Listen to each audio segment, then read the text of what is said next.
कभी मृत्यु को प्राप्त करती है। हर स्थिति में हम आपके साथ। यहाँ पर भगवान सुखदेव जी कहते हैं, परीक्षित जी, संसार है ना, एक स्वप्न की तरह होता है। कैसा है? एक स्वप्न की तरह। स्वप्न जानते हो ना? नहीं जानते?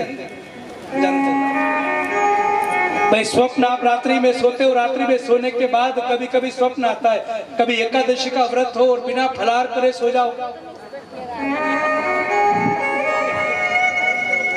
और एकादशी का व्रत हो, बिना फलाहार करे सो गए।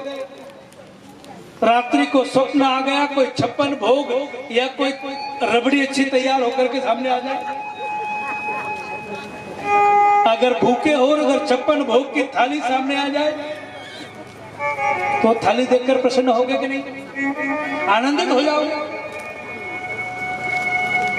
और जो बहुत गरीब व्यक्ति होता है, जिसके पास धन का अभाव होता है, वो गरीब व्यक्ति के सामने अगर रात में स्वप्न आ जाए, और वह स्वप्न आ जाए कैसा, कोई सोने चांदी का कोई अच्छा सा घड़ा उसको मिल जाए, स्वप्न में देखा, प्रसन्न होगा कि नहीं? प्रसन्न हो जाएगा। और कभी कभी ऐसा स्वप्न आ जाता है कि आज तो हम पधार गए। पधारने का मतलब जानते हो ना? कभी कभी ऐसा स्वप्न भी आ जाता है, क्या काम चले गए, अब चले गए ये पता चल जाए तो स्वप्न में पसीना पसीना हो जाते हैं, और पसीना हो जाते, घबरा जाते, और जैसे नींद खुलती है और नींद खोले तो फिर देखे यार तो बिल्कुल कोई दिक्कत नहीं, सब ठीक है, स्वप्न था। अब स्वप्न था, अगर ये बात पता चली तो फिर से संतुष्ट हो जाओगे, और अगर स्वप्न में ही रहोगे तो परेशान हो जाओगे। यहाँ पर भगवान सुखदेव जी कहते हैं, परीक्षित, ये संसार भी वही स्वप्न की तरह है। जब तक हो, जब तक ये दुनिया के नाते रिश्ते तुम्हारे साथ है, और जिस दिन नहीं रहोगे ना, फिर यहाँ कोई किसी का नहीं होगा।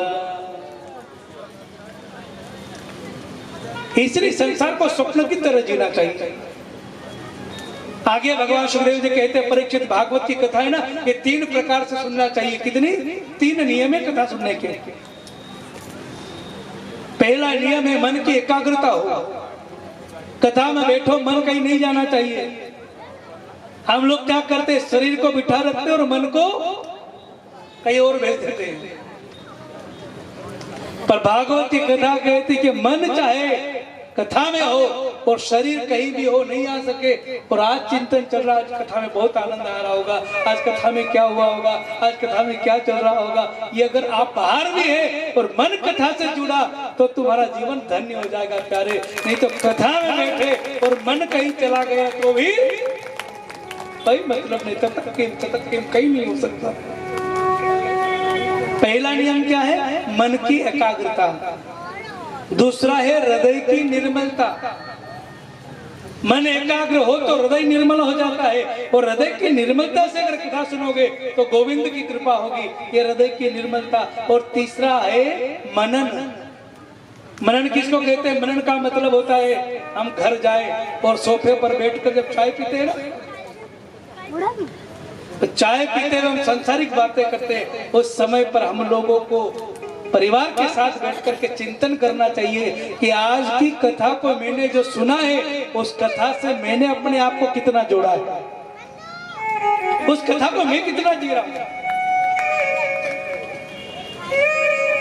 ये भाव होना चाहिए। परीक्षित महाराज ने कहा, प्रभु यही तो सबसे बड़ी समस्या है। बोले कौन सी? बोले ये मन वाली। ये मन ही तो बड़ा चंचल है, जिसके कारण भगवान से दूर हो जाते। मन को कैसे वश में करें? भगवान व्यास सुंदर सुखदेव जी कहते हैं, परीक्षित, इस मन रूपी मदमस्त हाथी को वश में करना हो ना, तो ज्ञान रूपी अंकुश लगा करके वश में करो। हृदय की निर्मलता का मतलब क्या? अब हृदय निर्मल कब तक है हमारा पता? हम कथा में बैठे हैं, कथा में बहुत आनंद आ रहा है। अब कब तक आनंद आएगा? जब तक आपके पीछे जिससे आपकी बिल्कुल न पटती हो, वो अगर आपके पीछे आकर बैठ जाए, आप ध्यान नहीं गया पीछे, जब तक हृदय निर्मल है, और कहीं गलती से ऐसे करके पीछे देखने में आ जाए और कहते यहीं आके बैठना था, क्या थोड़ी दूर चली जाती है। ठीक है, कब तक गर्दन हिलेगी जब तक नहीं मालूम है। और जैसे ही पता चला कि फिर हम लोग अपने मन को भी और हृदय को भी पवित्र कर लेते हैं। प्यारे, इस कथा में अगर बैठना है ना तो निर्मल मन से ही परमात्मा को प्राप्त कर सकते हो। आगे कथा थी विराट पुरुष की विभूतियों का वर्णन भागवत में है। विराट पुरुष की विभूतियों का वर्णन के बाद चतुश्लोकी भागवत कथा में आती है। चतुश्लोकी भागवत पहले श्लोक में आता है, तो ये बताओ माया किसको कहते, माया है क्या? तो भगवान सुखदेव जी कहते कि ब्रह्म है जगत में ये अपना पराया, और ब्रह्म ही सत्य और झूठी है माया। ये भगवान की माया झूठी है और मायापति सच्चा है। इन दोनों को बिठा दो, इन दोनों को फौज में भेज दो इनको। बोली वृंदावन बिहारी लाल की। ये 4 श्लोक की भागवत के बाद कथा आती है कि जब दुर्योधन से अपमानित होकर के विदुर जी महाराज वन में जाकर कुटी बनाते, आश्रम में रहते हैं। आज वहां से भी हरिद्वार क्षेत्र की ओर विदुर जी महाराज प्रवेश करते हैं। तो विदुर जी महाराज की पहली भेंट उद्धव जी महाराज से होती है। उद्धव जी महाराज से कृष्ण कथा सुनी, मन आह्लादित हुआ। और आज उद्धव जी महाराज ने कहा, अरे विदुर आप तो धन्य हैं कि जब भगवान ने अपने स्वधाम गमन किया था ना, तो भगवान ने आप ही को याद किया था। क्या कहा? आपको याद किया था। जब बात विदुर जी के कानों तक पहुंची ना उद्धव जी के द्वारा, तो आंखों से अश्रुपात होने लगा। और आंखों से अश्रुपात करके आज विदुर जी महाराज ने कहा, उद्धव और कहो ना भगवान ने हमारे बारे में क्या कहा।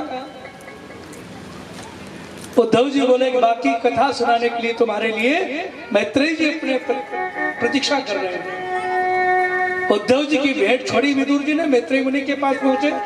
मैत्रेय जी कौन? जिसके आश्रम में 10,000 शिष्य निःशुल्क वेदाध्ययन करते हैं।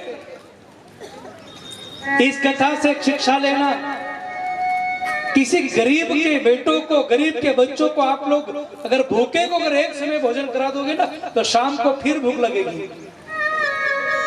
शाम की व्यवस्था कर दोगे, सुबह फिर लगेगी।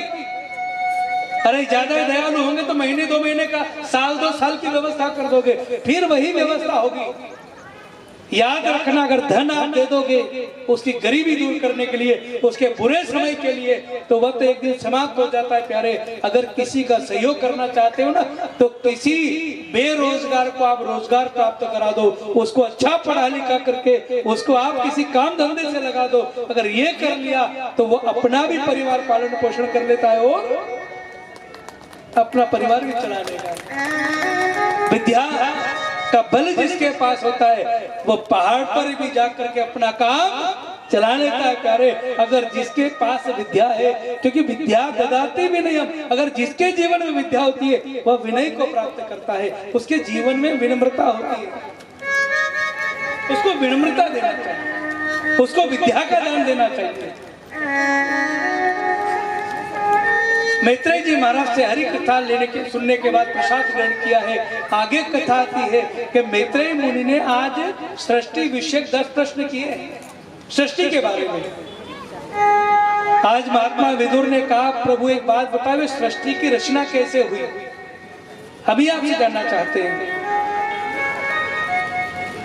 तो भगवान सुखदेव जी से राजा परीक्षित का प्रश्न भी यही है, प्रभु सृष्टि के बारे में जानना चाहते हैं। तो भागवत में 10 प्रकार की सृष्टि का वर्णन है। कितने प्रकार की? 10 प्रकार की। स्थावर, अंडज, जंगम, उद्भिज, जरायुज, स्वेदज इत्यादि 10 प्रकार की सृष्टि। इसका वर्णन करने के बाद भगवान सुखदेव जी कहते, परीक्षित तुम सृष्टि की रचना चाहते? बोले हाँ। भगवान सुखदेव जी ने कहा कि परीक्षित, ये संसार जो है ना, ये भगवान को एक स्वप्न के समान है। कैसा है? एक स्वप्न है भगवान का।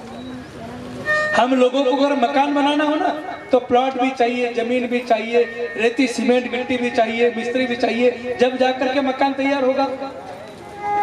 यहाँ सुखदेव जी कहते हैं, भगवान को अगर दुनिया बनाना हो ना, तो भगवान बस स्वप्न मात्र देख ले तो ही ये संसार की रचना हो जाती है।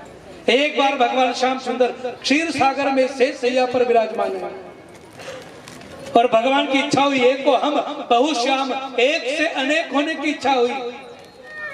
तो भगवान ने निद्रा में समाधि में ही अपनी नाभि पर एक कमल को प्रकट किया, कमल पर ब्रह्मा जी को प्रकट किया और ब्रह्मा जी से कहा, ब्रह्मा तुम सृष्टि को आगे बढ़ाओ।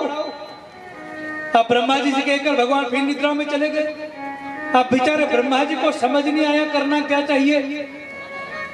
तो इस कथा से शिक्षा लेना, अगर संसार की कोई बात अगर हमें समझ में ना आवे और ना आती हो तो कुछ समय के लिए मौन होकर के भगवान का ध्यान कर लेना चाहिए। अगर भगवान का ध्यान उस समय मौन होकर कर लिया तो समस्या कितनी भी कठिन हो प्यारे, उस समस्या का समाधान मेरा गोविंद अवश्य निकाल देता है। कितनी बड़ी समस्या, उस समस्या का हल भगवान करेंगे। भगवान का ध्यान करने लगे ब्रह्मा जी, तो आवाज आई, सबसे पहला अक्षर है त और दूसरा अक्षर है प, दोनों को मिलाओ क्या हो गया? तप। तपस्तप तपस्तप तपस्तप, ब्रह्मा जी तप करो। ब्रह्मा जी ने कमल की नाल में बैठ करके 100 वर्षों तक तपस्या करी। उस तपस्या का प्रभाव क्या पता है? ब्रह्मा जी के शरीर से एक भाग से स्त्री, दूसरे भाग से पुरुष, एक स्त्री पुरुष का जोड़ा प्रकट हो गया। दोनों का गंधर्व विवाह कराया गया और उनसे कहा सृष्टि की रचना करो। तो इस धरती की पहली अगर कोई माता जी हुई ना, कोई स्त्री स्वरूप मातृ शक्ति कोई आई, तो वही स्वयंभू मनु जी महाराज तो पुरुष हुए और स्वयं शत्रुपा महारानी पहली स्त्री हुई। पुरुष कौन है? शत्रुपा और मनु जी महाराज। इनका गंधर्व विवाह कराया गया और इनको सृष्टि को आगे बढ़ाने के लिए कहा। आगे कथा आती है कि धीरे धीरे करके इनके यहाँ पर एक एक करके 5 संतानें हुई। कितनी? 5 संतानें। 5 संतानों में से 3 कन्या हुई और 2 पुत्र हुए। बड़ी बेटे का नाम हुआ आकुति, दूसरे नंबर के बेटे का नाम हुआ देवहूति और तीसरे नंबर की कन्या हुई जिनका नाम हुआ माता प्रसूति। 2 पुत्र हुए, बड़े बेटे का नाम हुआ प्रियव्रत और छोटे बेटे का नाम उत्तानपाद। अब याद रखना है माताओं की संख्या पहले से ही ज्यादा है। कब से सृष्टि की रचना हुई ना, तब से ही माताओं की संख्या कितनी माताएं? 3 कन्याएं और 2 पुत्र। अब 5 संतानों को लेकर के जब स्वयं मनु जी महाराज अपनी सृष्टि की रचना चाहते थे, कहते जहां देखो वहां जल ही जल था। परीक्षित ने पूछा प्रभु समझ नहीं आया, जल ही जल था मतलब? भगवान सुखदेव जी कहते हैं कि हिरण्याक्ष नाम का दैत्य था। वह हिरण्याक्ष जो था वो अपने तप के बल में, तपोबल के कारण जब महाप्रलय हुआ था ना, उस महाप्रलय में भी उसकी मृत्यु नहीं हुई थी। अब मृत्यु नहीं हुई तो भगवान सुखदेव जी कहते वो अपने अभिमान में आ गया। अब याद रखना अभिमान किसको कहते पता है? कोविड काल को याद नहीं करना चाहिए।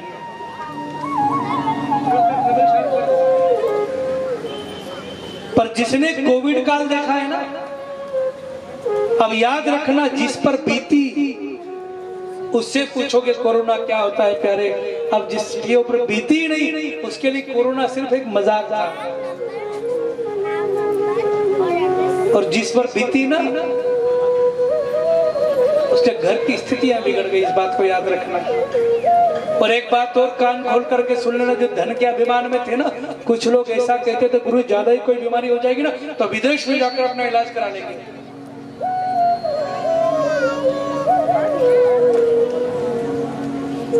इतना पैसा कि विदेश चले जाएंगे पर अपना इलाज करा लेंगे। यहाँ भगवान की कथा कहती है प्यारे, जो विदेश की बात करते हैं ना, वे विदेश वाले ऐसे ही रोते फिरे और वो भी कहते हैं क्या चाहिए? बोले ये सारा सूटकेस ले लो पर थोड़ी सी श्वास दे दो बस। काहे के पीछे भाग रहे थे? एक श्वास देखा। और जब दुनिया से हार जाते एक श्वास नहीं मिलती थी, उस समय पर यही लोग कहते अब तो गुरुजी जो महाकाल करे वही सत्य है, तो भगवान जो करे वही सत्य है। और जो महाकाल के भरोसे हो गए उनकी रक्षा तो भगवान ने कर दी, और जो अपने धन के अभिमान में थे उन लोगों की व्यवस्था बिगड़ गई। इस बात को याद रखना। कैसे इतने लोगों को मैं जानता हूँ जो सूटकेस ले लेकर कहते गुरुजी आपका कोई परिचय हो तो एक बिस्तर की व्यवस्था करा दो बस। वह धन जहाँ का तहाँ धरा रह गया, पर ईश्वरी सत्ता ही काम आई है। मैं पुनः कहना चाहता हूँ आज यहाँ पर वह महाप्रलय में मृत्यु नहीं हुई तो उसने गेंद को ही गोला समझ लिया इस पृथ्वी को, और पृथ्वी को गेंद का गोला समझा, समुद्र में जाकर छोड़ दिया। जहाँ देखो वह जल ही जल। भगवान श्री सुखदेव जी कहते परीक्षित पूरी पृथ्वी पर जल ही जल था, और जब जल ही जल होने के कारण सृष्टि की रचना कहाँ हो। अब मकान बनाना हो तो प्लॉट चाहिए ना,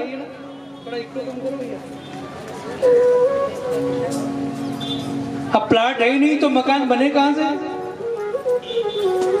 तो स्वयं मनु जी महाराज और महारानी शत्रुपा पांचों संतानों को लेकर ब्रह्मा जी के पास गए, और ब्रह्मा जी से जाकर सारी कथा बताई। तो ब्रह्मा जी ने ध्यान किया ना, तो ब्रह्मा जी को छींक आई, और छींक आने मात्र से ब्रह्मा जी की नासिका से भगवान का एक अवतार हो जाता है, जिसे हम वराह रूप के भगवान का पूजन करते हैं। बोलो वराह भगवान की जय हो। वराह भगवान पधारे, और वराह भगवान पधारे। भगवान श्री सुखदेव जी कहते हैं परीक्षित भाई हमने तो घड़ी नहीं देखी पर चेहरे पर बज रही है ना, बस एक 10 मिनट और। भगवान सुखदेव जी कहते हैं परीक्षित वराह भगवान ने समुद्र में छलांग लगाई, और समुद्र में छलांग लगाकर गेंद को, उस पृथ्वी को गेंद का ही गोला समझकर अपनी दाढ़ों पर रख करके लाए। हिरण्याक्ष बीच में आया, भगवान ने उसका भी उद्धार कर दिया। अब परीक्षित ने एक प्रश्न किया, प्रभु एक बात बताओ, क्या भगवान का अवतार दैत्यों को मारने के लिए होता है क्या? भगवान सुखदेव जी कहते हैं परीक्षित भगवान न तो कभी किसी को मारते हैं, न भगवान कभी किसी को तारते हैं। बहुत गौर करना। कभी कभी माता है घर में परेशान हो जाए, ज्यादा टेंशन हो जाए ना, तो कभी कभी हमारे पास आकर कहते गुरु जी क्या करे, भगवान ने किस्मत में खूब लिखा है ना, क्या कहते हैं गुरुजी भगवान ने किस्मत पर दुख लिखा है तो भोगना ही पड़ेगा।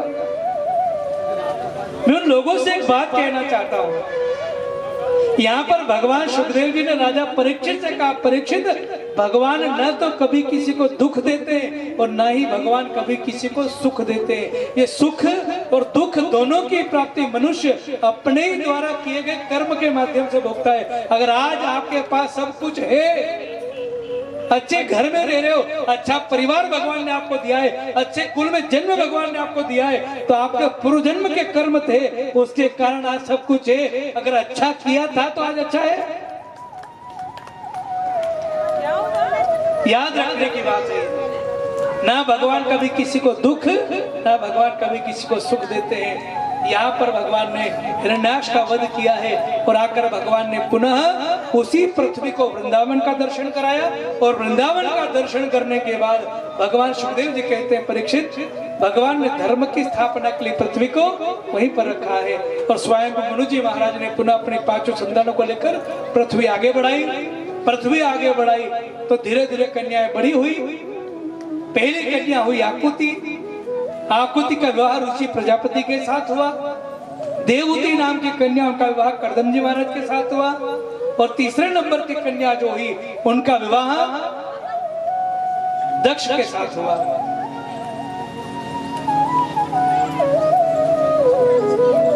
आकुति के यहाँ पर भगवान यज्ञनारायण के रूप में पधारते हैं। देवहूति मैया के यहाँ पर भगवान कपिल के रूप में पधारते हैं। और प्रसूति के यहाँ पर 16 कन्याएं हुई। कितनी? 16 कन्याओं में सबसे छोटी जो बेटी हुई वो माता सती हुई, और माता सती का विवाह भगवान शंकर के साथ हुआ। और वही भगवान शंकर के साथ हुआ। दक्ष प्रजापति से गलती हुई, दक्ष प्रजापति ने यज्ञ किया, यज्ञ में भगवान शंकर का भाग नहीं दिया। अब भाग नहीं देने के कारण, अभिमान के कारण दक्ष प्रजापति का यज्ञ सफल नहीं हुआ और भगवान का अपराध किया। भगवान का अपराध करने से ही भगवान के गण वीरभद्र ने दक्ष प्रजापति की गर्दन को काटा। सारे देवताओं ने मिलकर के पुनः भगवान शंकर को मनाया। भगवान शंकर ने दक्ष प्रजापति के यज्ञ में आकर कहा इसकी गर्दन लगाई जाए। बिना यजमान की कथा होती है क्या? यज्ञ में कैसे हो? तो दक्ष प्रजापति की गर्दन ही नहीं तो कथा कैसे हो? भगवान शंकर ने कहा इसको गर्दन लगाओ। बोले किसकी? भगवान शंकर ने कहा बहुत ज्यादा मैं करता था। क्या करता था? मैं ये घर मेरा, ये कार मेरी, ये परिवार मेरा, ये रुपया पैसा मेरा। बोले किसकी गर्दन लगाओ? बकरे की गर्दन ले आओ। बकरे की गर्दन लगाई। भगवान शंकर ने कहा महाराज कैसा लग रहा है? अब दक्ष प्रजापति बोला मैं इस कथा से एक शिक्षा लो कि मैं जो हम लोग करते नहीं, हम रावण में ब्रज की होरी भी खिलाएंगे, है ना? इसी के साथ आज अपनी वाणी को विराम देते। हमारे बीच में हमारे बेजी साहब, श्याम जी मेहता साहब, मामा साहब भी पधारे, है ना? पापा जी आप भी, माता जी पधारी है, बहन जी भी है, राघव जी भी है ना? हमारा दीदी भी है हमारी, और वो का है एक और अनक वो भी है, हमारी मामी साहब भी है, और हमारी माता जी भी पधारी। जितने भक्त लोग यहाँ पर पधारे आप सबका व्यासपीठ से बहुत बहुत स्वागत, वंदना, अभिनंदन। अब मैं हमारा अनिल भैया से निवेदन करूंगा कि अपने विराम को आप आगे बढ़ाओ। बाकी की एक बार जोरदार ताली हमारा अनिल भैया के लिए, है ना? और एक बार जोरदार ताली हमारी महालक्ष्मी सेवा संस्थान के लिए होती है। ये संस्थान सदैव ऐसे धर्म के कार्य में अग्रसर रहता है। इसके लिए भगवान से प्रार्थना करते अपनी वाणी को विराम देते। बोले वृंदावन बिहारी लाल की जय।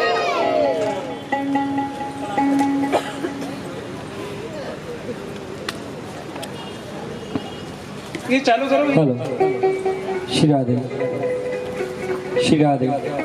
हेलो, जय श्री महाकाल, जय महालक्ष्मी। जैसा कि गुरुदेव ने मेरे लिए ताली बजाई, ऐसी कोई बात मुझमें है नहीं। ये तो कृपा मेरे गुरुदेव की है, वरना मेरी कोई औकात नहीं। बात मेरी जन हितार्थ होती, इसलिए मुझे करना अति आवश्यक है। महालक्ष्मी सेवा संस्था परिवार जो उज्जैन में कार्य करता है और 40 से अधिक प्रकोष्ठों पे कार्य करता है। मैं बहुत अधिक समय आपका नहीं लूंगा। कुछ ही समय में एक छोटा सा देवी सत्संग दीदी का होगा और उसके बाद आरती, और आप प्रसाद लेके अपने घर को जाएं। जब आपने 3 घंटे यहाँ दे ही दिए हैं तो 10-15 मिनट और दीजिए। हो सकता है कि कोई अच्छी बात आप तक, इस समाज तक पहुंचे और किसी का हित हो। महालक्ष्मी सेवा संस्था परिवार द्वारा यहाँ 4 बजे बाद एक चिकित्सा शिविर का आयोजन भी किया जाएगा और जिसका रजिस्ट्रेशन आप करवा सकते हैं। वहीं ये जो टेबलें लगी यहाँ पर भी डॉक्टर वगैरह आएंगे और अपना आप रजिस्ट्रेशन करवा कर किसी भी प्रकार की गंभीर से गंभीर बीमारी के लिए आप उनसे संपर्क कर सकते हैं और निःशुल्क इलाज और दवाई भी आपको उपलब्ध कराई जाएगी। तो आप मेरी कथा जब, अब गुरुजी कथा तो आज विराम में है, अब मेरी कथा जब तक चले आप उसका भी लाभ लेते रहें। संपूर्ण इस कार्यक्रम का सहयोग, संस्था का सहयोग, क्योंकि कार्यक्रम तो 7 दिन का होता है और संस्था हमारी वर्ष भर कार्य करती है। तो संस्था के सहयोग के लिए हमें जिन्हें दानदाताओं का सहयोग हमें मिला और मिल रहा है, उनका सर्वप्रथम हृदय से आभार। क्योंकि कथा के बाद भी संस्था वर्ष भर अलग अलग प्रकोष्ठों में अपने सेवा कार्य करती है। ऐसे 40 प्रकोष्ठ जो इधर बैनर में आप देख रहे होंगे, स्वास्थ्य, शिक्षा, चिकित्सा, भोजन, राशन, ऐसे 40 प्रकोष्ठ है जिस पर सेवा कार्य हमारे चलते हैं। हमारे इन सेवा कार्यों के लिए संस्था परिवार को जो सहयोग प्राप्त हुआ, महालक्ष्मी सेवा संस्था परिवार को आज 1100 रुपये का सहयोग कृष्णा परमार जी द्वारा प्राप्त हुआ। 2100 रुपये दौलत कुमावत जी रिंगनोदिया, आपका भी हृदय से आभार, कृपया तालियां बजा दें। इस संस्था के दयाराम जी घावरी 1100 रुपये की सहयोग राशि आपने इस संस्था परिवार द्वारा के लिए दान किया, आपका भी हृदय से अभिनंदन। ममता मकवाना जी, पूजा कुमावत जी, छाया दोवड़िया जी, श्री मूल सिंह भाटी जी, विष्णु परमार जी, भगवत आचार्य श्री प्रतिभा प्रिया दीदी जो आज हमारे यजमान और यजमान दोनों ही हैं। ये हमारा बहुत अच्छा प्रकोष्ठ है, सनातन धर्म का प्रकोष्ठ, जिसमें सनातन धर्म के प्रति कार्य करते हैं। इनका काम यही है कि सनातन धर्म को बढ़ावा देना। उनके एक प्रकोष्ठ के लिए ताली बजा करके एक बार स्वागत सनातन धर्म प्रकोष्ठ के लिए। दिनेश कुमावत जी, कोई भूखा ना सोए भोजन योजना, इनकी एक ऐसी योजना है, इस योजना के अंतर्गत हम गरीब अनाथ असहाय, ताली बजा करके स्वागत, कोई भूखा ना सोए, गरीब अनाथ असहाय, विधवा या विकलांग, जिनके घर में कोई कमाने वाला नहीं हो, ऐसे व्यक्ति के यदि हमें सूचना मिलती है उन्होंने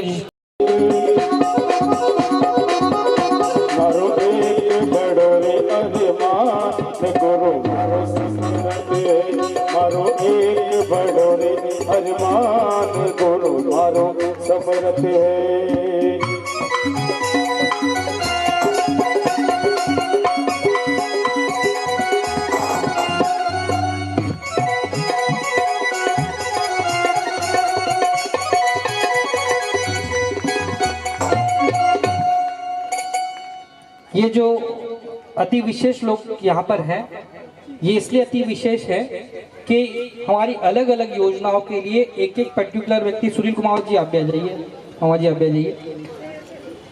किसी भी एक बड़े कॉन्सेप्ट को संभालना किसी व्यक्ति विशेष का लिए संभव ही नहीं है, तो उस बड़े कॉन्सेप्ट को संभालने के लिए अलग अलग हमने एक प्रकोष्ठ अध्यक्ष नियुक्त किया है।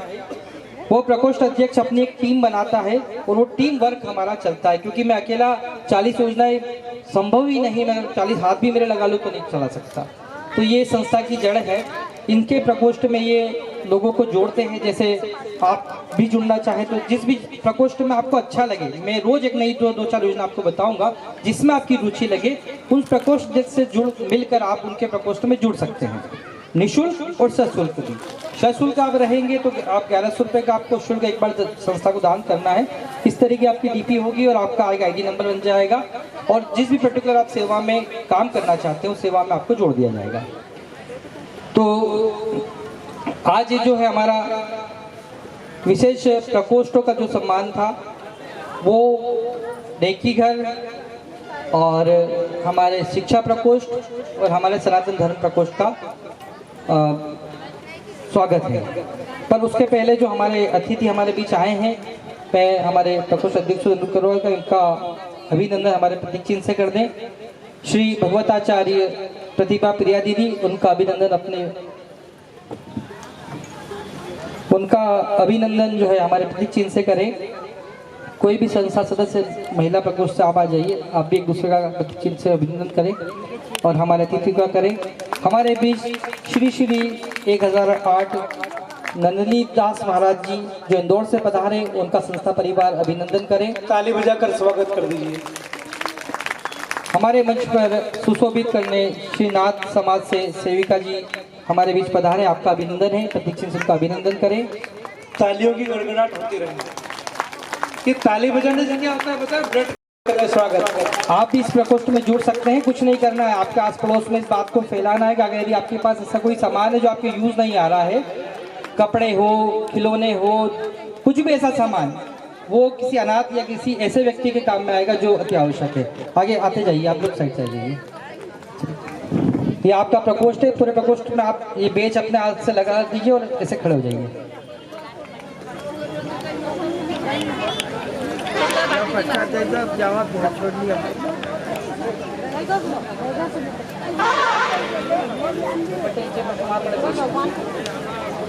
चलिए, पूरा प्रकोष्ठ यदि हो जाए तो एक फोटो लीजिए और आप थोड़ा सा साइड में आइए। सेकंड, हमारा एक प्रकोष्ठ है सबका साथ सबका विकास। हम केवल, आपकी कोई दुकान है, आपका मकान, आपका व्यवसाय है, आप कथा भागवत करते, सुंदरकांड करते, आप कुछ भी ऐसा व्यवसाय करते हैं जिसका आपका प्रमोशन चाहिए, प्रमोशन होना चाहिए, जिससे आपका व्यापार बढ़े, तो उसके लिए भी संस्था परिवार कार्य करता है। उसके लिए हम आपकी दुकान का, आपका व्यवसाय का जो है पोस्ट हमारे 5 लाख व्यूवर्स 3000 मेंबर में भेजते हैं, और उसका मैनेज करने के लिए जो है सोनू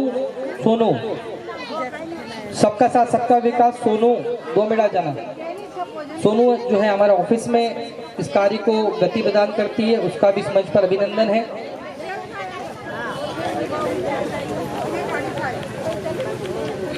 सोनू अति शीघ्र ऊपर आ जाए।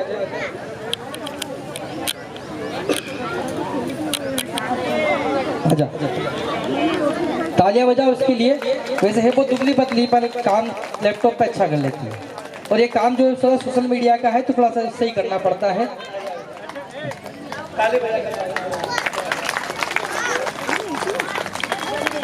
जो हमारे 5 लाख व्यूअर्स सोशल मीडिया पे जुड़े हुए हैं, उन पर आपका प्रचार भी होता है। इस योजना से ये भी निःशुल्क, कोई पैसा नहीं लेते हम लोगों से, निःशुल्क ऐड करते हैं, जिसका नाम है सबका साथ सबका विकास।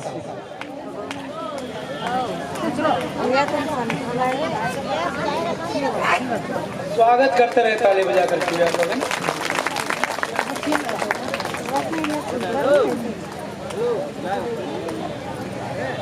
हमारा एक प्रकोष्ठ पूरा कंप्लीट हो चुका है।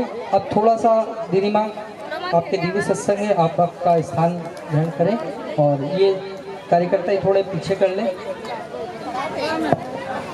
ये हमारे बीच में परम पूज्य महामंडलेश्वर प्रतिभा दीदी जी माँ भी हमारे बीच में उपस्थित है।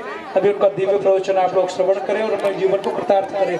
एक बार पहले तो दीदी के लिए बहुत जोरदार ताली बजा करके स्वागत। आप पूरा प्रकोष्ठ एक साइड में यहाँ हो जाए और एक फोटो ले लें। हमारे बीच हमारे बीच जो है हमारा एक और प्रकोष्ठ है, शिक्षा प्रकोष्ठ।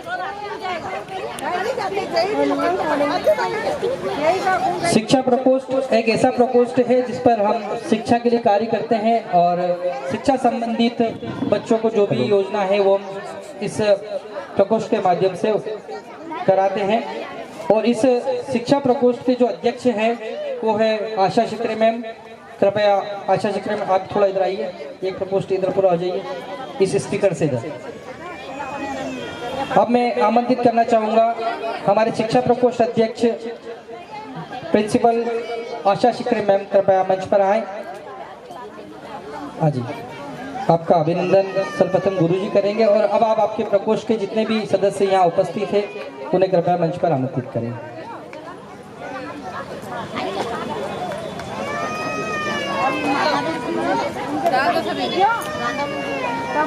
मैडम आशा मैम आप आइए ना।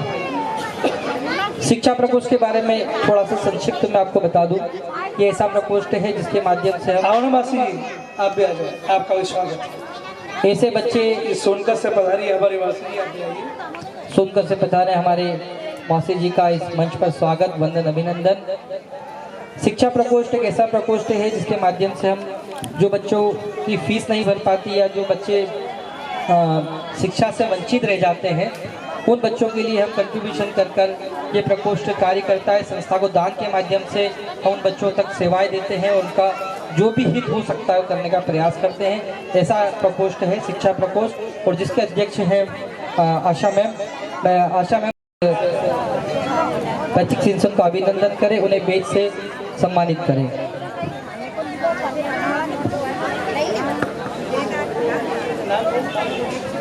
श्री दीपचंद शर्मा जी हमारे पंडित जी आए, अपना स्वागत। पूजा बहन, छाया बहन शर्मा जी का सम्मान करें।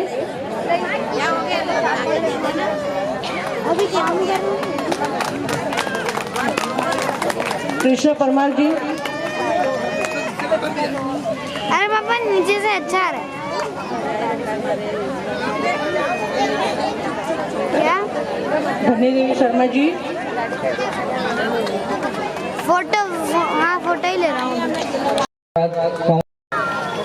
श्री रायकवाड़ जी आइए आइए, आपका सम्मान के लिए बुला रहे हैं, 5 मिनट के लिए आ जाइए। शिक्षा प्रकोष्ठ प्रधान राठौर जी का स्वागत है। कोई भी किसी भी प्रकोष्ठ में, जैसे आपको लगता है शिक्षा अच्छा है, आपको लगता है भोजन योजना अच्छा है, किसी को लगता है नेकीगर अच्छा है, तो ये जो प्रकोष्ठ अध्यक्ष दिख रहे हैं ना, इनसे आप संपर्क करके आप उस प्रकोष्ठ में जुड़ सकते हैं, शुल्क निःशुल्क। कैसे?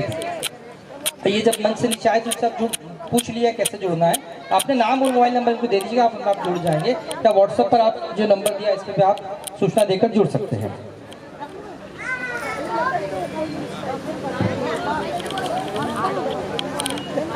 सभी संस्था सदस्यों का हृदय से आभार, धन्यवाद। अब सभी संस्था सदस्य अपना स्थान ग्रहण करें। दीदी के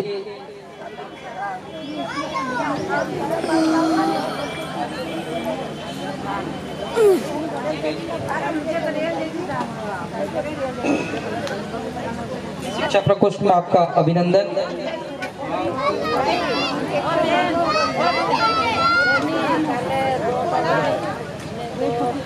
आप भी इस प्रकार हमारे प्रतिनिधि सदस्य बनकर किसी भी प्रकोष्ठ में जुड़ सकते हैं।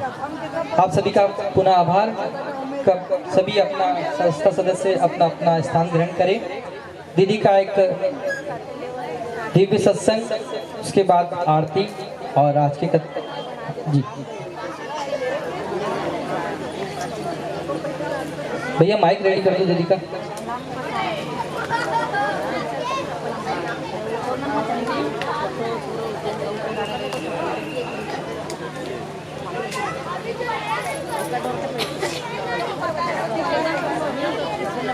तो लीजिए, आज गागर में सागर पूरी 7 दिन की कथा का सार 10 मिनट में दीदी माँ के मुखाग्नि से। दीदी माँ किसी परिचय के मोहताज नहीं है, क्योंकि वो इसी प्रांगण में कलाकार बंधुओं से अनुरोध है कृपया अपने वाद्य यंत्रों पर आ जाएं और एक संक्षिप्त परिचय दीदी माँ का। वैसे कोई परिचय के वो मोहताज है नहीं, क्योंकि यहाँ वो इस प्रांगण में बाबा की सेवा में कई वर्षों से लगे हुए हैं और वो कई बार कथा भी कर चुके हैं। आगे में कुछ समय में और कथा भी है दीदी की यहाँ पर। आपका बहुत बहुत अभिनंदन। आप श्री 1008 खाटू श्याम अखाड़ा से महामंडलेश्वर भी हैं और इस संस्था के राष्ट्रीय महिला प्रकोष्ठ अध्यक्ष के साथ साथ सनातन धर्म के प्रकोष्ठ अध्यक्ष भी हैं और इस संस्था से आपका बड़ा ही गहरा लगाव है और समय समय पर हमें तन मन और धन से जो है सहयोग करते हैं। आप कलाकार बंधुओं से अनुरोध है कृपया शीघ्र आ जाएं। राजेश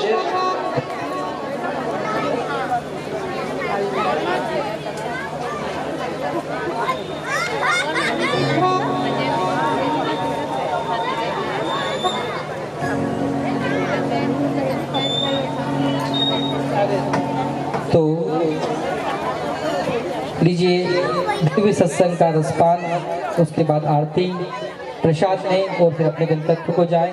कृपया ध्यान रखें प्रसाद के टाइम थोड़ी सी देर और शांति रखें। ये रास्ता इसलिए बनाया गया है कि आप 1-1, 2-2 की लाइन बनाकर आ जाएं। यहाँ से आप व्यासपीठ पे चाहे तो वहाँ से चढ़ाव हुए आप दर्शन करके व्यासपीठ का भी पूजन कर सकते हैं, नीचे भी पूजन करके आप सीधे प्रसाद लेकर इस निर्गम द्वार से आप बाहर जाएँ। धक्का मुक्की ना करें, आराम से प्रसाद प्राप्त करके ही जाएं। 5 मिनट का समय और। तो आज के दिव्य सत्संग में मधुर वाणी के धनी श्रीपति प्रिया दीदी के मुखाग्नि से आज का दिव्य सत्संग।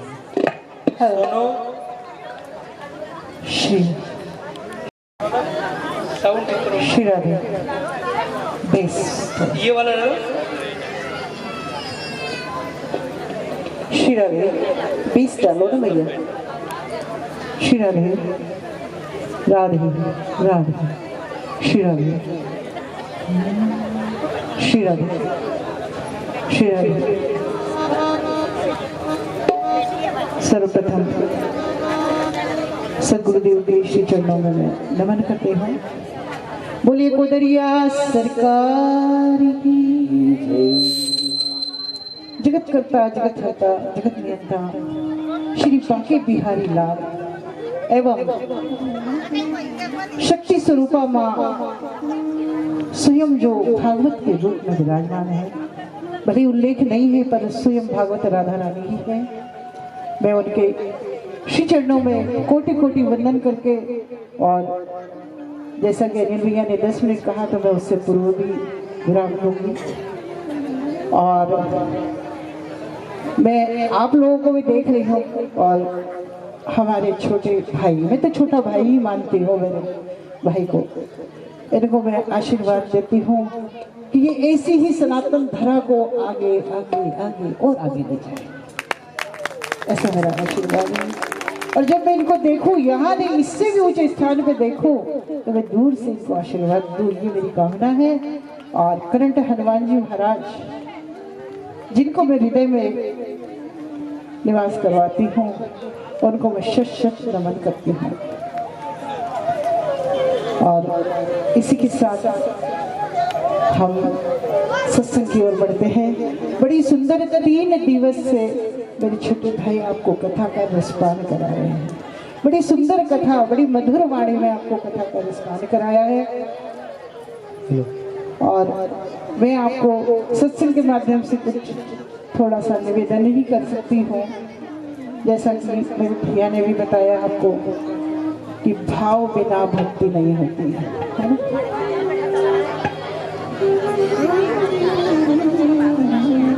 कबीर जी ने बड़ी सुंदर बात कही है कि दुर्लभ मानुष जन्म है, दुर्लभ मानुष जन्म है, देह न बारंबार। जो तरुवर पत्ता झरे, बहुरी न लागे। ये मनुष्य जीवन है, पता नहीं 84 लाख योनियां भोगते भोगते भोगते आप लोग मनुष्य योनि में आए हैं। और हो सकता है आप इस योनि में आके भी प्रभु का भजन नहीं करेंगे, सुमरन नहीं करेंगे। और रामायण में भी तो लिखा है, कलियुग केवल नाम आधारा, सुमर सुमर नर उतरे। तो भजन ही सब कुछ है। और भजन ऐसा नहीं कि हमने ढोलक बजा ली, गालियां बजा लिया और हमारा आनंद और दूसरों को भी आनंदित कर लिया। नहीं, स्वयं भजन करें, उस परमात्मा से हमारी लो लगना चाहिए। कैसी लो लगना चाहिए कि हमको परमात्मा, शामिल कहते कलयुग में परमात्मा थोड़े से भजन से ही प्रकट हो जाते हैं। तो आप प्रभु का भजन करें तो प्रभु मेरे और मेरे प्रभु के। ऐसे ही एक संत से एक भक्त ने पूछ लिया कि महाराज आप तो कहते हो कि प्रभु का भजन करते तो भगवान दर्शन दे देते हैं, उनके दर्शन हो जाते हैं, परंतु मैं तो रोज भजन करता हूं पर मेरे को दर्शन वर्शन नहीं होते हैं। संत ने कहा कि शायद हो सकता है तुम भजन तो अवश्य करते होगे, तो झूठ तो नहीं बोल रहे, परंतु जो तुम्हारा SMS है ना, वो भगवान के पास तक नहीं पहुंचता होगा, वो SMS गलत होगा। अरे कि भगवान के पास क्या मोबाइल है जो मैं उनको SMS करूं? बोले महाराज आप भी कैसी बात कर रहे हैं? तो महाराज ने कहा कि मैं ये इलेक्ट्रॉनिक SMS की बात नहीं कर रहा हूं, मैं तो कह रहा हूं ऐस से सच्चा और एम से मन। तो सच्चे मन से उसका सुमरण करेगा ऐसे से तो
के मुख से राधे राधे बोल।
मुख से राधे राधे बोल।